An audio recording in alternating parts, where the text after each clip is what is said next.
Hello dear student, क्या हाल चाल है आप सभी लोगों के। Myself P N. Patel, B Com M Com pass out from BHU.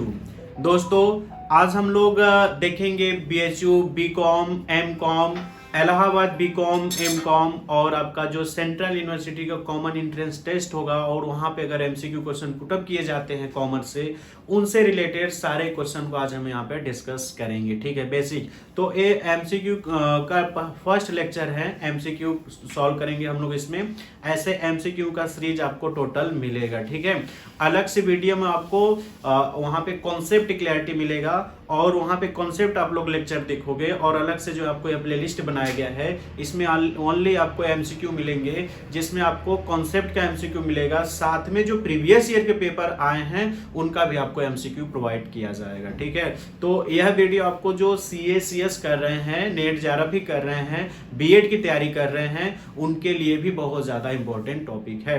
Because आपको यहाँ पे एक प्लेस पे सब कुछ मिल जाएगा। ठीक, क्योंकि आप बहुत ज्यादा बुक जाओगे खोजोगे, तो यहाँ पर हमने कंपाइल करके डीके गोयल के सर के बुक से और बहुत सारे बुक से हमने यहाँ पे कंपाइल करके यहाँ पे आपको यहाँ पे बता रहे हैं। ठीक है, तो आइए हम लोग स्टार्ट करते हैं। और अगर यह वीडियो आप तभी देखोगे एमसीक्यू क्वेश्चन का जब तक आप स्टार्टिंग के 3-4 वीडियो देखकर नहीं आओगे, तब इसको नहीं देखोगे। ठीक है, बिकॉज अगर वह देख कर आओगे तभी आपको समझ में आएगा। ठीक, ओनली डायरेक्टली अगर एमसीक्यू क्वेश्चन देखने लगोगे तो आपको नहीं समझ में आएगा। ठीक है, तो पहले आप जाओगे, जो हमने लेक्चर वीडियो पढ़ाया हुआ है वो एटलीस्ट कम से कम 4 लेक्चर देखकर आओगे। बहुत छोटा छोटा लेक्चर है स्टार्टिंग के, तो आपको ये तुरंत समझ में आ जाएगा। हालांकि उसके पहले मैं आपको थोड़ा सा बता दूं, अकाउंटिंग क्या होता है। अकाउंटिंग एक आर्ट और साइंस आपका दोनों होता है, जिसमें जो फाइनेंशियल नेचर के ट्रांजैक्शन होते हैं, जिसको मनी में मेजर किया जा सकता है, उन्हीं ट्रांजैक्शन को हम रिकॉर्ड करते हैं। और उसके बाद बुक कीपिंग का काम क्या होता है, जर्नल करना, लेजर करना, मतलब ट्रांजैक्शन को आइडेंटिफाई करना, उसको मेजर करना कि वो फाइनेंशियल नेचर का है कि नहीं है। ठीक है, उसको मनी में फिर मेजर करना और उसके बाद उसको रिकॉर्ड मतलब जर्नल करना, फिर लेजर करना। इतना काम बुक कीपिंग का होता है। उसके बाद हमारा काम अकाउंटिंग का स्टार्ट हो जाता है। ठीक है, तो accounting start where book keeping ends, मतलब बुक कीपिंग जहां समाप्त होता है वहीं से अकाउंटिंग आपका स्टार्ट हो जाता है। ठीक है ना। और जो आपका फाइनेंशियल नेचर के मतलब जो वही इकोनॉमिक एक्टिविटी जिससे फाइनेंशियल पोजीशन में चेंज आए, उसको हम ट्रांजैक्शन के नाम से जानते हैं। इवेंट क्या होता है, ट्रांजैक्शन के रिजल्ट को हम इवेंट बोलते हैं। ठीक, तो इतना हम लोग समझ के आगे एमसीक्यू क्वेश्चन को सॉल्व करेंगे। और आपको यह एमसीक्यू क्वेश्चन आप डायरेक्टली भी देख सकते हो, बट अगर आप लेक्चर का वीडियो देख कर आओगे, मतलब कॉन्सेप्ट का वीडियो देख कर आओगे, तो आपको ज्यादा ये चीजें अच्छे से समझ में आएगी। ठीक है, तो अभी हम लोग थोड़ा सा वार्म अप करेंगे, मतलब वार्म अप की एमसीक्यू क्वेश्चन करने से पहले वन लाइनर टाइप के कुछ क्वेश्चन उसको हम लोग सॉल्व करेंगे। ठीक है, चलिए। आपका बोला है विच ऑफ द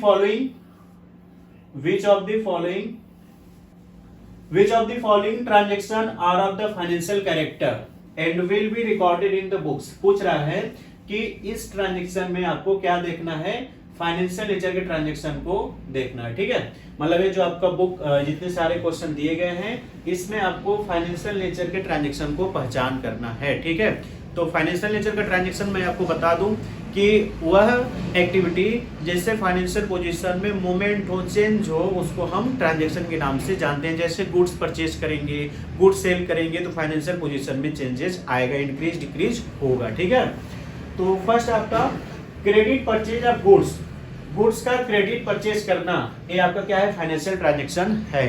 तो आपका क्या है, आपका फाइनेंशियल ट्रांजैक्शन है। ठीक, तो इसको एफटी जब हम लिख देंगे तो आप समझ लेना कि वो फाइनेंशियल ट्रांजैक्शन है। स्ट्राइक बाय एम्प्लॉय हड़ताल कर देते हैं, स्ट्राइक कर देते हैं। ठीक है, तो उससे तो प्रोडक्शन होगा नहीं, प्रोडक्शन नहीं होगा तो आपका बिकेगा नहीं गुड्स, जब बिकेगा नहीं तो आपको प्रॉफिट नहीं होगा। बट स्ट्राइक करना फाइनेंशियल ट्रांजैक्शन नहीं होता है। ठीक है, तो ये आपका फाइनेंशियल ट्रांजैक्शन नहीं है। नेक्स्ट क्या है, goods worth ₹20,000 taken from the business and given by the proprietor to his friend as gift. मतलब बिजनेसमैन क्या कर रहा है कि 20,000 रुपए अपने बिजनेस से निकाला। ठीक है, मतलब 20,000 रुपए का गुड्स अपने बिजनेस से निकाला और अपने फ्रेंड को एज ए गिफ्ट दे दिया, तो क्या हो जाएगा, ड्रॉइंग। तो ये आपका क्या है, फाइनेंशियल पोजीशन और सॉरी फाइनेंशियल ट्रांजैक्शन है। ठीक है, तो ये फाइनेंशियल ट्रांजैक्शन है। ठीक, थर्ड आपका क्या है, withdrawing of money by proprietor from business for personal use. तो आपका जो थर्ड और फोर्थ है दोनों सेम है। वहां पे गुड्स निकाल के अपने फ्रेंड को दे दिया, तो अपने फ्रेंड को दिया वो भी ड्राइंग हो जाएगा, या तो अपने यूज करे वो भी आपका ड्राइंग ही हो जाएगा। तो ये भी आपके क्या है, फाइनेंशियल कैरेक्टर है, फाइनेंशियल ट्रांजेक्शन है। Interviewing the candidate for employment, मतलब एम्प्लॉयमेंट के पर्पज से इंटरव्यू चल रहा है, ठीक। तो क्या हुआ है, मतलब वो कैंडिडेट इंटरव्यू देते हैं, तो क्या हुआ, ट्रांजेक्शन है, नहीं, वह ट्रांजेक्शन नहीं है, ठीक है, वो आपका ट्रांजेक्शन नहीं है। नेक्स्ट आपका sale of household furniture for ₹10,000। आप कहोगे सर फर्नीचर बेच रहा है तो वह फाइनेंशियल ट्रांजेक्शन होगा, नहीं होगा, बिकॉज वो अपने घर की संपत्ति बेच रहा है, ठीक है ना, अपने घर की संपत्ति बेचेगा तो वह फाइनेंशियल ट्रांजेक्शन नहीं होगा, ठीक है ना। चलो, तो ये आपका फाइनेंशियल ट्रांजेक्शन नहीं है। नेक्स्ट क्या है, payment of school fees of proprietor sons from proprietor personal bank account, ठीक है। पूछ रहा है कि प्रोप्राइटर, ध्यान रखोगे आपका एक बिजनेस होगा, ठीक है, और एक बिजनेसमैन होंगे, ठीक। एक आपका बिजनेस होगा और एक आपके बिजनेसमैन होंगे, ठीक है। तो इनका जब कनेक्शन बिजनेस से होगा तो वही ट्रांजेक्शन को रिकॉर्ड करेंगे। इनका आपस में कोई बाहरी किसी से कनेक्शन है, वो अपना आपस में बाहरी लेन देन करते हैं, बिजनेस से कोई मतलब नहीं है, तो उसको ट्रांजेक्शन नहीं माना जाएगा, ठीक है। अब यहाँ पे क्या बोला है कि स्कूल का, उनके लड़के का, प्रोप्राइटर के लड़के का स्कूल फीस प्रोप्राइटर के पर्सनल बैंक अकाउंट से, मतलब बिजनेस से पैसा निकाल के नहीं पेड हो रहा है, उनके पर्सनल अकाउंट, मतलब बाहर लेन देन हो रहा है, तो फाइनेंशियल ट्रांजेक्शन नहीं होंगे, ठीक है। जब तक बिजनेस इन्वॉल्व नहीं होगा आपका फाइनेंशियल ट्रांजेक्शन नहीं माना जाएगा। और जब आप कॉमर्स पढ़ोगे तो आपको इतना पता होना चाहिए, हमेशा आप बिजनेस के पॉइंट ऑफ व्यू से सोचोगे, बिजनेसमैन के पॉइंट ऑफ व्यू से नहीं सोचोगे, ठीक है। बिजनेस का ट्रांजेक्शन हो रहा है उससे मतलब रखोगे, बिजनेसमैन अलग से कोई एक्टिविटी कर रहा है दूसरे से, उससे मतलब नहीं होगा। हाँ, बिजनेसमैन बिजनेस के बिहाफ पे अगर कोई एक्टिविटी करेगा तो आपका फाइनेंशियल कैरेक्टर उसमें आएगा, ठीक है। चलिए नेक्स्ट हम लोग देखेंगे, तो ये आपका जो 7th नंबर है फाइनेंशियल ट्रांजेक्शन नहीं है, ठीक है। जो 7th नंबर है आपका वह फाइनेंशियल ट्रांजेक्शन नहीं है। चलिए नेक्स्ट है आपका 8 make promise to send the goods, मतलब वो प्रॉमिस कर रहा है कि हम आपको गुड्स भेज देंगे, तो प्रॉमिस करना कोई ट्रांजेक्शन नहीं होता, प्रॉमिस करना कोई ट्रांजेक्शन नहीं होता, ठीक है। नेक्स्ट आपका क्या है, receiving an order to send the goods, मतलब वो ऑर्डर आ गया कि आप मेरे यहाँ माल पहुंचा दो, मेरे यहाँ गुड्स पहुंचा दो, तो जब पहुंचाएंगे सेल करेंगे तो ट्रांजेक्शन होगा। ऑर्डर आना, प्रॉमिस करना, है ना, ये सब आपका ट्रांजेक्शन नहीं होते, ठीक। नेक्स्ट आपका क्या है, loss of goods by fire, आग लग गया, गुड्स जल गया, तो आपका फाइनेंशियल ट्रांजेक्शन होगा, बिकॉज उससे फाइनेंशियल मूवमेंट हुआ, आपको लॉस हुआ, तो ये आपका फाइनेंशियल ट्रांजेक्शन होंगे, ठीक। वैल्यू ऑफ ह्यूमन रिसोर्स, ठीक, वैल्यू ऑफ ह्यूमन रिसोर्स आपको क्या है, फाइनेंशियल ट्रांजेक्शन नहीं है, ठीक है, आपका ये फाइनेंशियल ट्रांजेक्शन नहीं है। तो अभी तक हम लोगों ने क्या देखा कि कौन फाइनेंशियल ट्रांजेक्शन है, कौन फाइनेंशियल ट्रांजेक्शन नहीं है, ठीक। अब आगे हम लोग देखेंगे कि कुछ ट्रू एंड फॉल्स होंगे, ठीक है, कुछ क्या होंगे, ट्रू एंड फॉल्स होंगे, ठीक है। कुछ ट्रू एंड फॉल्स को हम देखेंगे, मतलब वो सही है या फिर गलत है, इसको हम लोग देखेंगे। नेक्स्ट क्या है, accounting is the language of business, क्या है, बात सही है। अगर आप लेक्चर देख कर आएगा तो आपको तुरंत समझ में आ जाएगा, अकाउंटिंग बिजनेस का एक लैंग्वेज होता है, ठीक है। अगर अकाउंटिंग नहीं होता तो बिजनेस बोल भी नहीं पाता कि उसको कितना प्रॉफिट है, कितना लॉस है ना। अकाउंटिंग की वजह से ही सारा बिजनेस के अंदर क्या चल रहा है पता चल पाता। अगर अकाउंटिंग नहीं होता तो किसी को भी नहीं पता चल पाता कि वह बिजनेस ग्रोथ कर रही है कि डिक्लाइन में जा रही है, ठीक। तो इसलिए क्या होता है आपका, accounting is a language of business, ये बात सही है, मतलब ट्रू है, ठीक है। क्या है ये, ट्रू है। Accounting is helpful in raising loan, सही बात है। आप अकाउंटिंग करोगे, आपकी कंपनी का प्रॉफिट आएगा, अब उसको बैलेंस शीट उसका बनाओगे, तो जब हम लोन लेने जाते हैं तो कंपनी बैलेंस शीट देखती है, आपका पोजीशन क्या है, आप लोगों से पैसा लेते हैं तो वापस करते कि नहीं करते हो, आपका पे आउट रेशियो क्या है, यह सब चेक करता है। तो अकाउंटिंग आपको लोन दिलाने में बहुत हेल्प करता है, तो ये बात सही है। Accounting is not accepted as evidence in legal matters, accounting कर रहा है कि क्या लीगल मैटर में एविडेंस की तरह काम, साक्ष्य के रूप में वह काम नहीं करता है, तो ये बात क्या है आपका, गलत है, मतलब फॉल्स है। मतलब अकाउंटिंग एविडेंस के रूप में प्रस्तुत कर सकते हैं, बिकॉज जो भी हम गुड्स बेचेंगे, खरीदेंगे, उसका हमारे पास रसीद होगा तो उसको एविडेंस के रूप में उसको हम रख सकते हैं, ठीक। तो यहाँ पे बोला है नॉट, है ना, नॉट एक्सेप्टेड एज एविडेंस, तो एक्सेप्टेड है, मतलब वो बात एक्सेप्टेड रहता तो सही रहता, बट बोल दिया नॉट, तो जो स्टेटमेंट जो लाइन लिखा है वो गलत है, ठीक है, फॉल्स है।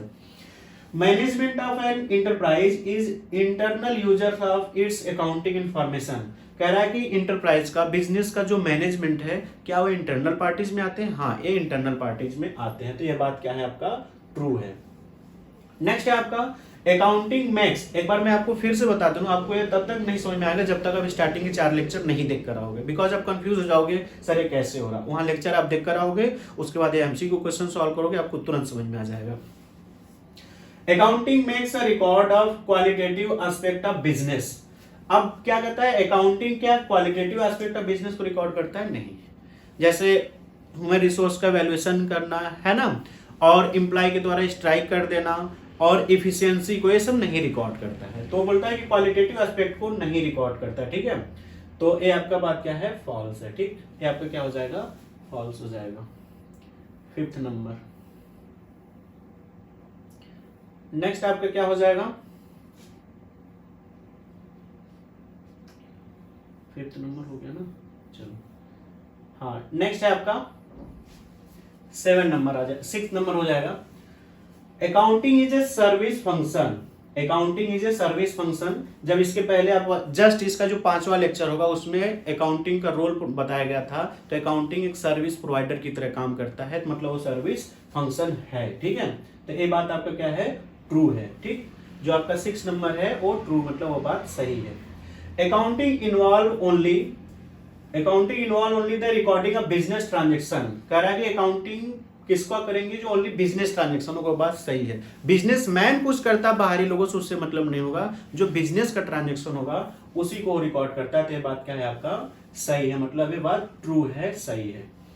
नेक्स्ट क्या है आपका? Accounting are prepare on the basis of historical cost. कह रहा है अकाउंटिंग जो हम रिकॉर्ड करते हैं हिस्टोरिकल कॉस्ट के बेसिस पे, मतलब ये बात भी आपका ट्रू है, मतलब सही है। बोलता है कि एक्विजिशन प्राइस पर ही हम उसको रिकॉर्ड करेंगे, फ्यूचर में उसका क्या वैल्यू है, करंट में उसका क्या प्राइस चल रहा है उससे मतलब नहीं है। हमने कितने का खरीदा था, कितने का बेचा है, उसी वैल्यू पर इसको रिकॉर्ड करेंगे। तो ये बात सही है। 9 नंबर आपका क्या है? Only those transactions are recorded in accounting which can be expressed in term of money। कह रहा है कि हम उन्हीं ट्रांजेक्शन को रिकॉर्ड करेंगे जो मनी में एक्सप्रेस्ड होते हैं। जैसे आपका टाइम के लिए सेकंड होता है, लेंथ के लिए सेंटीमीटर होता है, और लिक्विड के लिए आपका लीटर होता है। उसी तरीके से अकाउंटिंग में बिजनेस ट्रांजेक्शन को मेजर करने के लिए हमारे पास स्केल क्या होता है? मनी होता है। ठीक है, तो ये बात आपका क्या है? ट्रू है, मतलब सही है। 10 नंबर बोल रहा है book keeping start where accounting end. मतलब ये तो उल्टा बोल दिया ना। बोलता है कि बुक कीपिंग स्टार्ट वहां होता है जब अकाउंटिंग खत्म होता है। नहीं, accounting start where book keeping ends होगा। ठीक, ये बात आपको क्या है? गलत है, मतलब फॉल्स है। Creditors are external user of accounting information. ये बात सही है। क्रेडिटर अकाउंटिंग इंफॉर्मेशन के एक्सटर्नल पार्टीज होते हैं। आपका जो 3rd लेक्चर उसमें हमने पढ़ाया इसको कि इंटरनल और एक्सटर्नल पार्टी कौन होते हैं, तो आप वहां पे जाके पढ़ोगे तो खुद समझ में आ जाएगा। तो क्रेडिटर क्या होते हैं? आपके एक्सटर्नल यूजर आते हैं, मतलब ये बात सही है। नेक्स्ट आपका क्या है? A creditor would use an entity's financial report to determine whether or not credit may be granted to the firm. मतलब कह रहा है कि एक जो क्रेडिटर हो, जो गुड्स की सप्लाई करता है उधारी पे, या फिर वो पैसा देता है उधारी, तो क्या देखेगा बिजनेस का कि क्या वो लोगों से पैसा लेते हैं तो वापस करते हैं कि नहीं करते हैं, लोगों से गुड्स उधारी खरीदते हैं तो उनको पेमेंट करते कि नहीं करते हैं। तो यही पोजीशन देखेगा ना। आपको करोड़ों रुपए का प्रॉफिट उससे मतलब नहीं है, आप लोगों के पैसे रिटर्न करते हो कि नहीं करते, इससे मतलब है क्रेडिटर का। तो ये बोला है कि creditor would use an entity financial report, मतलब हाँ फाइनेंशियल रिपोर्ट को वह यूज करेगा किसके लिए? कि उसका क्या फाइनेंशियल पोजीशन, मतलब कि वह लोन देगा तो वापस मिलेगा कि नहीं मिलेगा। तो ये बात आपका सही है। ठीक है, 12 नंबर क्या आपका? ट्रू है, वह यूज कर सकता है। अकाउंटिंग में भी affected by window dressing. Window dressing word आया है। अकाउंटिंग में भी affected by window dressing. Window dressing का मतलब क्या होता है? दिखावा करना। ठीक है, अब विंडो ड्रेसिंग में दिखावा में क्या हो सकता है कि जैसे जो अकाउंटेंट हैं, ठीक, मालिक बोलेगा कि आप जो इनकम साइड का है वो ज्यादा दिखा दो, खर्च कम दिखाओ, इससे क्या होगा? प्रॉफिट होगा। ठीक। अब प्रॉफिट दिखेगा ज्यादा तो लोगों अट्रैक्ट होंगे, ये कंपनी अच्छी होगी, प्रॉफिट, हालांकि उन्होंने विंडो ड्रेसिंग किया हुआ है, खर्चे कम दिखाए हैं, इनकम को ज्यादा दिखा दिए, प्रॉफिट ज्यादा आया है, तो इससे क्या होगा, लोग मैनिपुलेट हो जाते हैं। ठीक है, तो ये बात सही है, विंडो ड्रेसिंग किया जा सकता है अकाउंटिंग की वजह से, मतलब ट्रू है। ठीक है, चलिए नेक्स्ट हम लोग देखेंगे। अब हम लोगों का वार्म अप हो गया, अब स्टार्ट होगा हम लोगों का बेहतरीन मैच, भारत पाकिस्तान का मैच अब स्टार्ट होगा। बिकॉज अभी तक हम लोग वन लीनियर क्वेश्चन देख रहे थे, अब जो एंट्रेंस एग्जाम में कैसे क्वेश्चन पुटअप किए जाते हैं एमसीक्यू का, उसके फॉर्मेट में हम लोग क्वेश्चन अब स्टार्ट करेंगे। ठीक है, चलिए अब हम लोग आगे देखेंगे एमसीक्यू क्वेश्चन को, जो कि अभी तक हम लोग वन लीनियर में समझ रहे थे क्या कैसे है। अब आपको एग्जाम में कैसे क्वेश्चन पैटर्न होते हैं उसके हिसाब से हम लोग इसको देखेंगे। ठीक है, तो फर्स्ट आपका क्या है, book keeping means, book keeping का मतलब क्या होता है, कीपिंग बुक्स। पहले आपको मैं बता दूं कि अब बुक कीपिंग इसके पहले लेक्चर में हम लोगों ने देख रखा है, लेक्चर के वीडियो में एमसीक्यू का वीडियो चल रहा है। तो बुक कीपिंग का मतलब क्या होता है कि जितने सारे फाइनेंशियल ट्रांजैक्शन होते हैं उसको क्रोनोलॉजिकल ऑर्डर में सिस्टमेटिक वे में रिकॉर्ड करने को, मेंटेन करने को हम बुक कीपिंग बोलते हैं। बुक कीपिंग में आपका जर्नल और लेजर तक का ही काम होता है। ठीक है, तो बुक कीपिंग का मतलब क्या होता है, keeping books, recording in books, recording of business transaction in the books, मतलब क्या होता है, ये आपका फर्स्ट का सी हो जाएगा। फर्स्ट का क्या होगा आपका सी। सेकंड क्या है, book keeping means recording financial transaction in the books of account, taking all step from the recording of transaction in the books of original entry to preparation of final account. नहीं, बात गलत है, preparation of final account अब accounting का काम हो जाता है, बुक कीपिंग का काम होता है ओनली जर्नल और लेजर। ठीक है, taking all step after preparing final account, नहीं, फाइनल अकाउंट के बाद स्टेप होता है, नहीं, फाइनल आपका ट्रायल बैलेंस से पहले तक का काम, तो इसमें आपका आंसर सही होगा सेकंड का ए। ठीक है, चलिए नेक्स्ट आपका क्या है, थर्ड,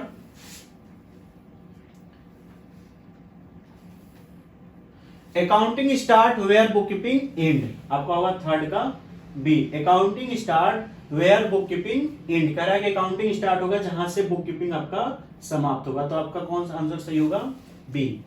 फोर्थ है आपका, इन अकाउंट रिकॉर्डिंग इज मेड, कह रहा है अकाउंटिंग में हम किस टाइप के ट्रांजेक्शन को रिकॉर्ड करते हैं, only financial transaction, only non financial transaction, financial and non financial transaction, personal transaction of the proprietor. नहीं, अब ओनली हम किसको रिकॉर्ड करते हैं, ओनली फाइनेंशियल ट्रांजेक्शन को हम लोग रिकॉर्ड करते हैं। चलिए नेक्स्ट क्या है आपका, the characteristics of accounting are, कह रहा है कि अकाउंटिंग के कैरेक्टरिस्टिक्स मतलब उसके फीचर्स, उसके एलिमेंट क्या हैं, रिकॉर्ड करना, सही बात है, समराइज करना, क्लासिफाई करना, मतलब इसमें आपका सभी पार्ट होते हैं, तो आपका 5 का क्या हो जाएगा, डी। 5 का आंसर क्या होगा आपका, डी। चलिए नेक्स्ट हम लोग देखेंगे 6 नंबर, पूछ रहा है कि विच of the following is not a business transaction, कह रहा है कि इसमें जो 4 ऑप्शन दिए गए हैं 3 बिजनेस ट्रांजेक्शन होंगे, 1 बिजनेस ट्रांजेक्शन नहीं होगा। ठीक है, तो वह कौन नहीं है उसको पहचानना है। फर्स्ट आपका purchase furniture for ₹50,000 for business, ठीक है, ये तो बात सही है, बिजनेस के लिए फर्नीचर खरीद रहा है तो फाइनेंशियल ट्रांजेक्शन है। Paid 25,000 as salaries to employ को सैलरी पेड करना, ये भी फाइनेंशियल ट्रांजेक्शन है।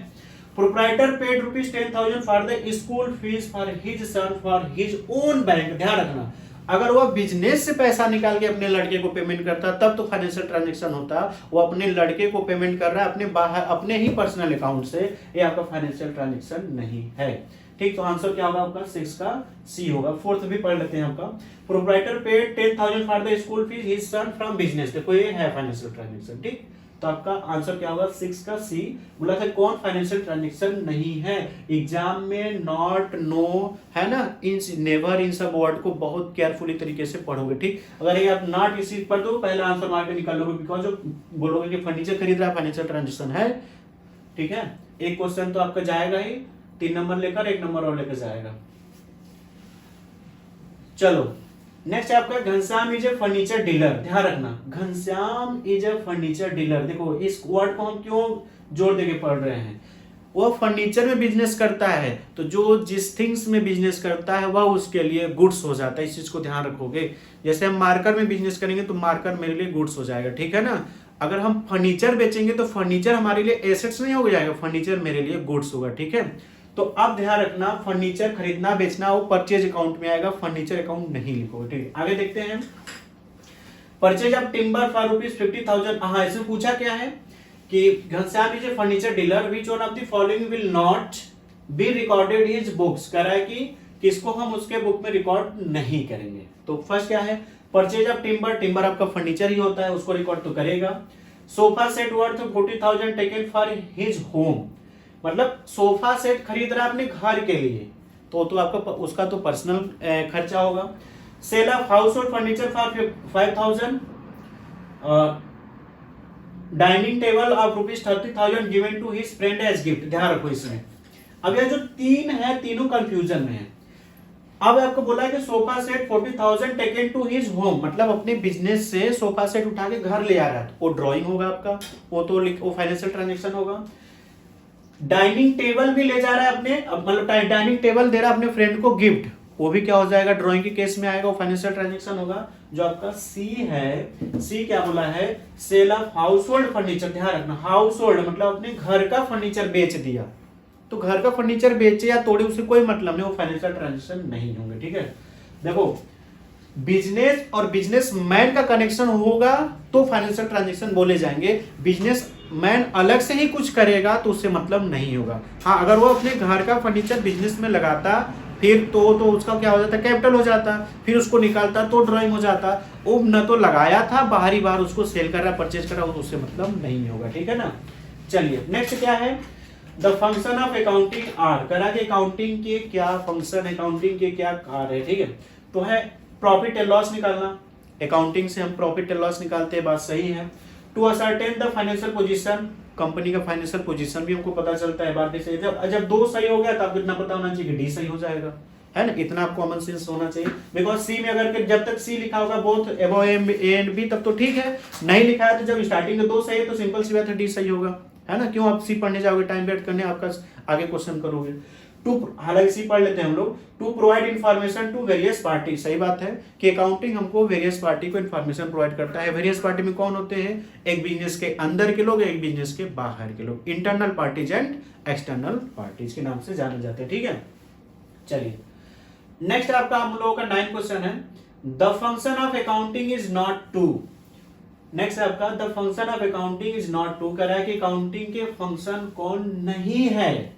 ध्यान रखना, कौन नहीं है, ये नहीं बोला है कि कौन है। ठीक है, record the transaction of business, ये तो है अकाउंटिंग के फंक्शन है। Record the personal transaction of proprietor, ascertain the profit और loss of business, ascertain financial position, मतलब जो बिजनेसमैन अपना पर्सनल ट्रांजेक्शन करता है अपना बाहरी बाहर, उसको क्या हम रिकॉर्ड करेंगे, नहीं। तो ये बात आपका इसमें सही होगा, 9 का बी। 10 क्या है आपका, 10 नंबर आपका है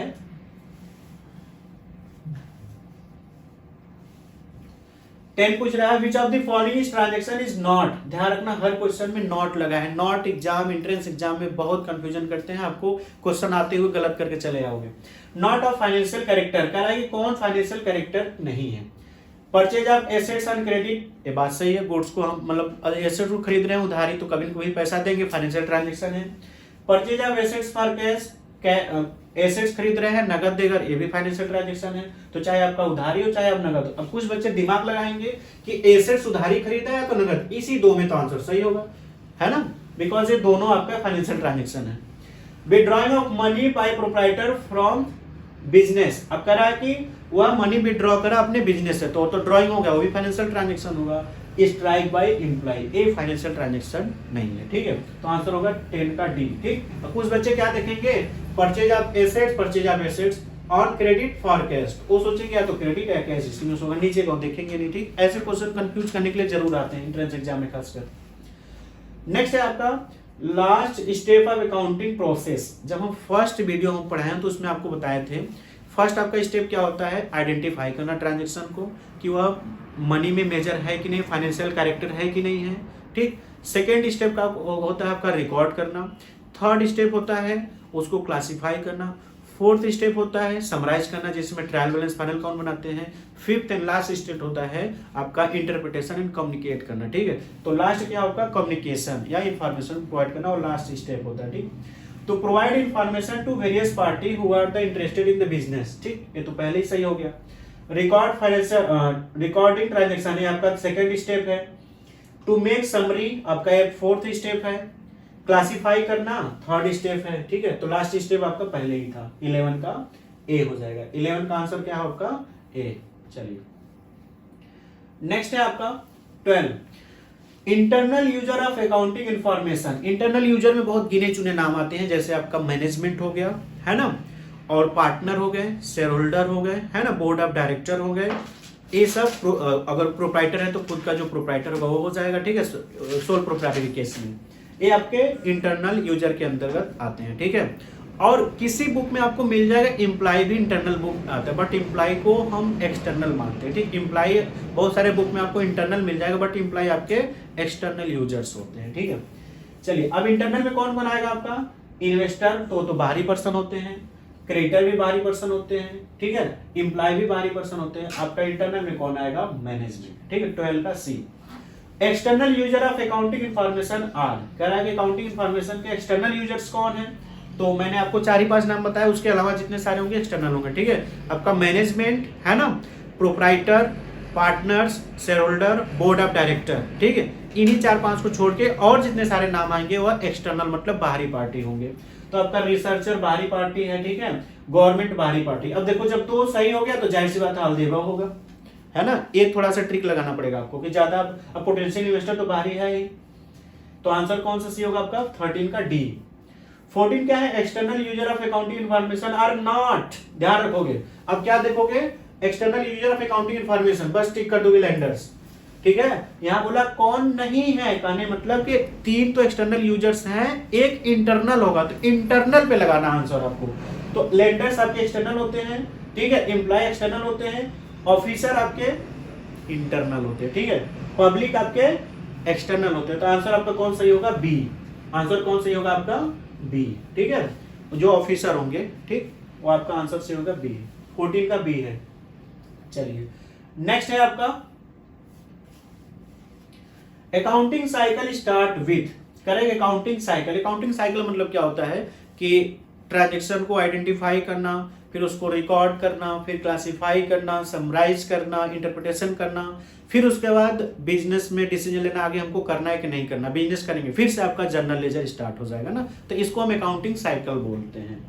तो अब कह रहा है कि अकाउंटिंग साइकिल स्टार्ट कैसे होता है, ट्रांजैक्शन को आइडेंटिफाई करने से, रिकॉर्डिंग से। तो पहला कब क्या होता है, रिकॉर्ड करना, ठीक है। मतलब सबसे पहले तो आपको क्या होता है कि आइडेंटिफाई करना, लेकिन मेन ओरिजिनल कहां से स्टार्ट होता है आपका, ट्रांजैक्शन को जब हम जर्नल में रिकॉर्ड करते हैं, ठीक। तो आंसर आपका क्या सही होगा, बी। 15 का बी। 15 का कौन सी होगा आपका आंसर, बी। चलिए नेक्स्ट है आपका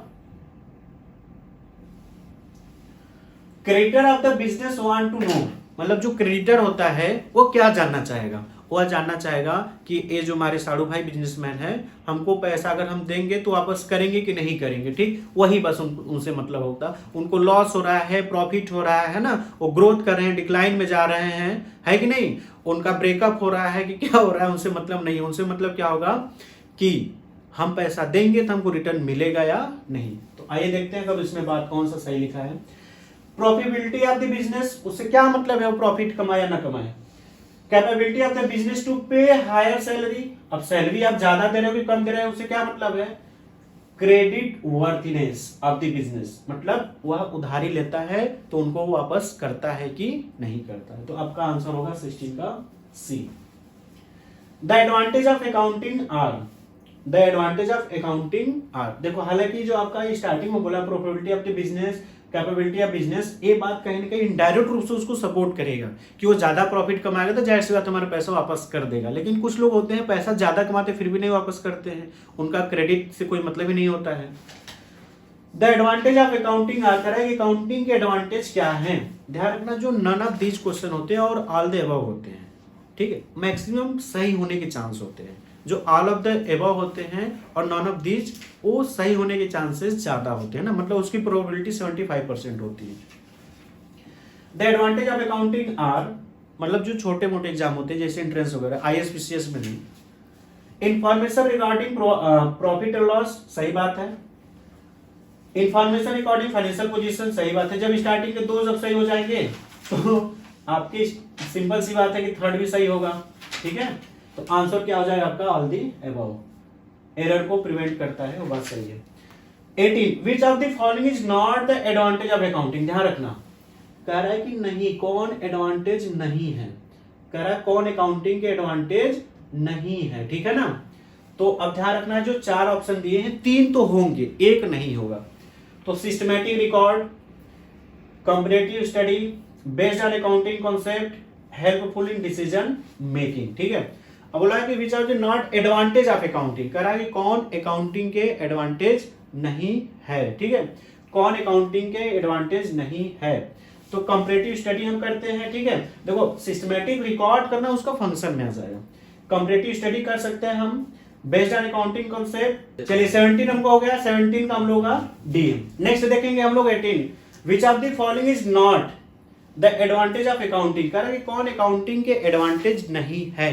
थोड़ा सा देखो यहाँ पे बहुत बेहतरीन क्वेश्चन पूछा है आपका, सिस्टमैटिक रिकॉर्ड, फायदे, सारा ट्रांजेक्शन आपका सिस्टमैटिक रिकॉर्ड रहेगा, जो कि कभी भी आप देख सकते हो, आपको कोई भी इंफॉर्मेशन आप ले सकते हो। कंपैरेटिव स्टडी कर सकते हो, ये आपके लिए बेनिफिशियल है, ठीक है। डिसीजन लेने में आपको हेल्पफुल होगा, ये आपके लिए बेनिफिशियल है। अब आपका पूछा है कि थर्ड आपका बेस्ड ऑन अकाउंटिंग कॉन्सेप्ट, तो ये तो आपका अकाउंटिंग के फंक्शन में आ जाएगा ना, कि अकाउंटिंग किसके बेस पे होता है, आपका कॉन्सेप्ट के बेसिस पे होता है। तो हमको एडवांटेज में 3 होंगे, आपका ए बी सी एडवांटेज है, सॉरी ए बी डी आपका एडवांटेज है, सी एडवांटेज नहीं है। तो आंसर क्या सही होगा आपका सी। चलिए नेक्स्ट हम लोग देखेंगे विच of the following is an advantage of accounting, कह रहा है कि कौन अकाउंटिंग का एडवांटेज है, कौन अकाउंटिंग का एडवांटेज है, कहने मतलब 3 एडवांटेज नहीं होंगे, 1 होगा, ठीक है। बेस्ड ऑन हिस्टोरिकल कॉस्ट, 19 बोल रहा है कि based on historical cost, omission of qualitative information, incomplete information और डिटेक्शन ऑफ एरर, ठीक है। तो आपका 19 का डी होगा। देखो बेस्ड ऑन हिस्टोरिकल कॉस्ट आपका एडवांटेज नहीं है, वो अकाउंटिंग के ही वर्क में आता है, बट एडवांटेज नहीं बोलोगे उसको, ठीक है। क्वालिटेटिव इंफॉर्मेशन को हम छोड़ देते हैं, ये बात सही है, ठीक, लेकिन वो इंपॉर्टेंस तो नहीं होगा, एडवांटेज नहीं होगा आपका। इनकम्प्लीट इंफॉर्मेशन होता है, ये बात भी सही है, क्योंकि अगर अकाउंटेंट चाहे तो बायसनेस कर सकता है। तो आपका आंसर क्या होगा, ओनली एडवांटेज में डिटेक्शन ऑफ एरर, मतलब गलती को हम पता कर सकते हैं, ठीक। डिटेक्शन ऑफ एरर मतलब 19 का आपका डी आंसर सही है। नेक्स्ट है आपका the limitation of accounting are, कह रहा है कि अकाउंटिंग के लिमिटेशन कौन है। तो इन्फ्लुएंस बाय पर्सनल जजमेंट, सही बात है, अकाउंटेंट चाहे तो फाइनेंशियल पोजीशन को उलटफेर कर सकता है, ठीक। प्रॉफिट कम दिखा दे, प्रॉफिट ज्यादा दिखा दे, दोनों कर सकता है ना। उसकी सैलरी रोका हो बॉस या फिर जो कुछ भी हो, तो क्या करेगा, खर्चे कम दिखा के प्रॉफिट ज्यादा दिखा देगा, प्रॉफिट ज्यादा दिखेगा तो उसको टैक्स ज्यादा देना पड़ जाएगा, है ना। और उसके फायदे भी हो सकते हैं कि लोगों की नजर में जाकर कंपनी प्रॉफिट ज्यादा कमा रही है, तो बहुत सारे। अब फिर वो क्या कर सकता है कि खर्चे, अगर उसको लगे खर्चे हमको ज्यादा दिखाने से हमको बेनिफिट है, खर्चे ज्यादा दिखा देगा, प्रॉफिट कम दिखेगा, तो पर्सनल जजमेंट है। बेस्ड ऑन हिस्टोरिकल कॉस्ट, ये बात भी सही है, हिस्टोरिकल कॉस्ट के बेसिस पे होता है आपका। अफेक्टेड बाय विंडो ड्रेसिंग, ये भी है, विंडो ड्रेसिंग हो सकता है, दिखावा हो सकता है, मतलब इसमें सारे लिमिटेशन है। 20 का डी, 20 का क्या होगा आपका डी। चलिए 21 है आपका विच of the following is not the limitation of accounting, ध्यान रखना है, कह रहा है कि कौन लिमिटेशन नहीं है। 21 में बोला है कौन लिमिटेशन नहीं है, कहने मतलब इसके पहले जो इसमें 3 दिया हुआ 3 लिमिटेशन होगा, 1 लिमिटेशन नहीं होगा। तो आपको ध्यान रखना है बेस्ड ऑन अकाउंटिंग कन्वेंशन, ये तो सही है क्योंकि कन्वेंशन पे है, ये तो लिमिटेशन है आपका। Evidence in legal matter, evidence in legal matter तो आपके लिए अच्छा काम कर रहा है ना, तो आपका अकाउंटिंग लिमिटेशन नहीं है, आपका बी सही होगा answer. Users of accounting information are, कह रहा है कि अकाउंटिंग इंफॉर्मेशन के यूजर्स कौन है। अब यहाँ पे नहीं पूछा है ना कि इंटरनल की एक्सटर्नल, तो इसमें दोनों आ जाएंगे। आपका ओनर ऑफ बिजनेस है ना, मैनेजमेंट ऑफ बिजनेस, क्रेडिटर। अब देखो ये दोनों तो आपके क्या हो गए हैं इंटरनल, और क्रेडिटर आपके क्या है एक्सटर्नल। तो आप इसमें कंफ्यूज हो जाओगे कि इंटरनल एक्सटर्नल में, ठीक है। तो यहाँ पे ओनली पूछा है यूजर्स ऑफ अकाउंटिंग इंफॉर्मेशन, दोनों आ जाएंगे, इंटरनल और एक्सटर्नल पार्टीज दोनों। तो यहाँ पे आंसर क्या होगा, क्या सही होगा आपका 22 का डी। चलिए नेक्स्ट आपका है 23rd हम लोग देखेंगे which one of the following is not an objective of accounting. ध्यान रखना नॉट वाले क्वेश्चन को हमको तो एकदम अच्छे से ध्यान रखना है, ठीक है। जो नॉट वाले क्वेश्चन है उसको बहुत केयरफुल तरीके से आपको पढ़ने हैं। Which one of the following is not an objective of accounting, कह रहा है कि कौन अकाउंटिंग के ऑब्जेक्टिव नहीं है, कहने मतलब 3 हैं, इसमें जो देखेंगे 3 अकाउंटिंग के ऑब्जेक्टिव हैं, एक नहीं है, तो उसको आपको देखना है 23rd में। तो 23rd आपका क्या है, to provide information about the assets liabilities and capital of the enterprise, ये तो बात सही है, ऑब्जेक्टिव है। To provide information about the private assets liability of the businessman, नहीं, बिजनेसमैन का, प्रोप्राइटर का प्राइवेट एसेट्स लायबिलिटीज का इंफॉर्मेशन तो अकाउंटिंग नहीं बताता है, तो आंसर आपका क्या सही हो जाएगा, बी। आगे हम लोग सी और डी भी पढ़ लेते हैं। To maintain record of the business, A है। To provide information regarding profit and loss, ये भी आपका ऑब्जेक्टिव होता है, ठीक है। तो आपका ऑब्जेक्टिव कौन नहीं है, आपका बी। चलिए, वेरी गुड। नेक्स्ट है हम लोग देखेंगे 24, the information provided in the financial statement of an enterprises pertain to. 24 आपका क्या बोल रहा है कि information provided in the financial statement of enterprise pertain to the nation as whole, the industry as whole, business enterprise या proprietor. तो 24 का आपका क्या सही हो जाएगा, सी, क्योंकि हमको बिजनेस इंटरप्राइज से मतलब होगा, किससे मतलब होगा, आपको बिजनेस इंटरप्राइज से मतलब होगा, ठीक है। अगर बिजनेस इंटरप्राइज सही हुआ तो हम नेशन के बारे में सोचेंगे, है ना, तो हम सबसे पहले किसको प्रायोरिटी देखेंगे, बिजनेस इंटरप्राइज को। चलिए, नेक्स्ट है 25th, the branches of accounting information, ठीक है। अब ध्यान रखना, एक ब्रांच अकाउंट होता है, वो अलग चैप्टर हम लोग पढ़ते हैं, ठीक है। यहाँ पे ब्रांचेज अकाउंटिंग मतलब अकाउंटिंग के कितने टाइप्स हैं, तो आपके हो जाएंगे आपके cost accounting, management accounting, financial accounting, inflation accounting, social responsibility accounting, government accounting, ये सब आपके अकाउंटिंग के टाइप्स या सब फील्ड या ब्रांचेज हैं, ठीक है। तो यहाँ पे आपका सभी सही होगा, ठीक। फाइनेंशियल अकाउंटिंग में कॉस्ट अकाउंटिंग है और एसआरए भी है, सोशल रिस्पॉन्सिबिलिटी अकाउंटिंग भी है। अकाउंटिंग क्या है, अकाउंटिंग आपका आर्ट और साइंस दोनों है, ठीक है। आंसर क्या सही हो जाएगा, 26 का C. If accounting information is based on fact, कह रहा है कि if accounting information is based on fact and it is verifiable by document, it has the quality of, ठीक है।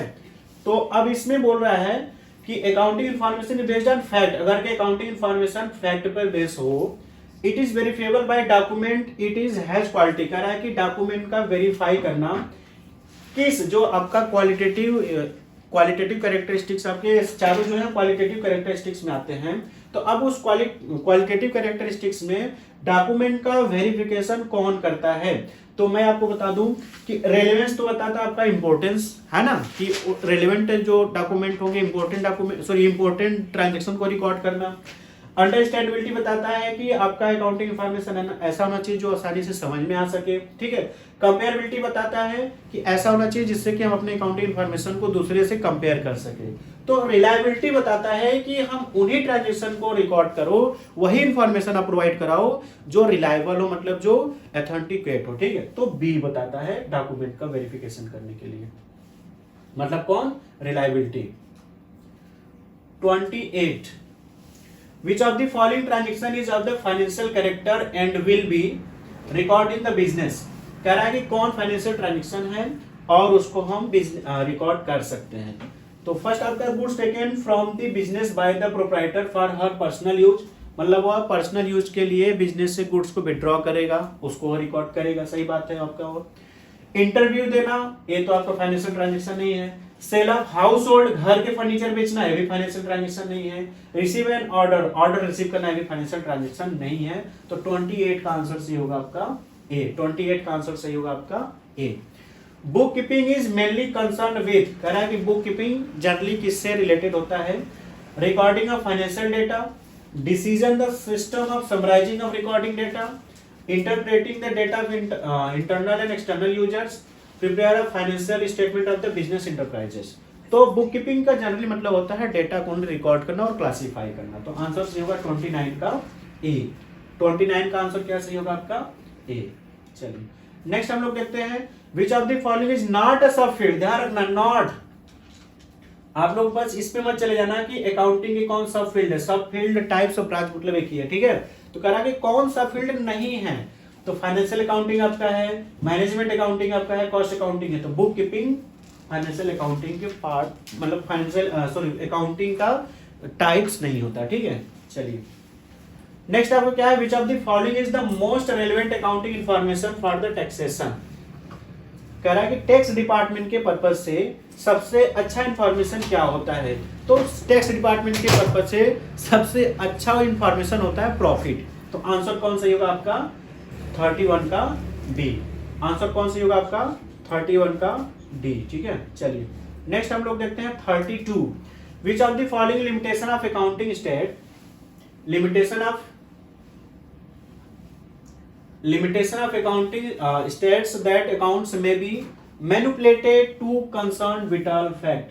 कह रहा है कि कौन लिमिटेशन है जो मैनिपुलेट करता है। ठीक है, तो 32 में बोल रहा है कि कौन इंफॉर्मेशन है जो मैनिपुलेट करता है। मैनिपुलेट कौन करेंगे, जो विंडो ड्रेसिंग मतलब जो दिखावा करेंगे उसी से लोग मैनिपुलेट होंगे। तो आंसर कौन सी होगा आपका विंडो ड्रेसिंग मतलब बी। 32 का आपका आंसर कौन सही होगा बी। ये आपके क्वेश्चन थे, इसके आगे हम लोग और बहुत सारे एमसीक्यू क्वेश्चन को सॉल्व करेंगे और 4-5 हम लोगों के वन लीनियर क्वेश्चन उसको हम लोग सॉल्व कर लेते हैं तुरंत। ठीक है, चलिए